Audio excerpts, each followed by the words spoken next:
தமிழக கரூரில் வருகின்ற இந்த மாதம் அக்டோபர் 17ஆம் தேதி தமிழக வெற்றிக் கழகம் சார்பாக அதனுடைய தலைவர் திரு விஜய் அவர்கள் கரூர் வருகின்றார்கள் என்று நிறைய திருமண மண்டபத்திற்கு அங்கே அனுமதி கடிதம் கொடுத்திருக்கின்றார்.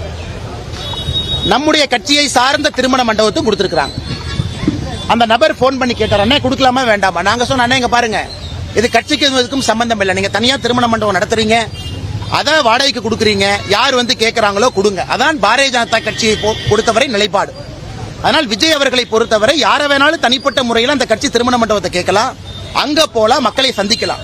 இதுல காவல்துறை எங்க இருக்கு எனக்கு தெரியலங்கண்ணா. காவல்துறை எங்க வந்துச்சுன்னு எனக்கு புரியல. எதற்காக அவங்க அனுமதி கேட்கறாங்கன்னு எனக்கு தெரியல. விஜய் அவர்கள் போகும்போது காவல்துறை கூட்டம் கூடும் ஆன்டிசிபேட் பண்ணா செக்யூரிட்டி கொடுப்பது காவல்துறையினுடைய கடமை. விஜய் அவர்கள் போவது அவருடைய உரிமை. இதுல எனக்கு ரெண்டுமே புரியல. எதற்காக அனுமதி கேட்கறாங்க எனக்கு புரியல. காவல்துறை அவர்கள் எதற்காக இன்னைக்கு கொடுக்கிறோம் நாளை கொடுக்கறாங்க சொல்றாங்கன்னு தெரியல. அதனால் நேரடியாக கரூர் சென்று பார்க்க வேண்டும் என்று நினைத்தால் பார்க்கட்டும். இதுல நாங்க எப்படி கருத்து சொல்றதுங்கண்ணா?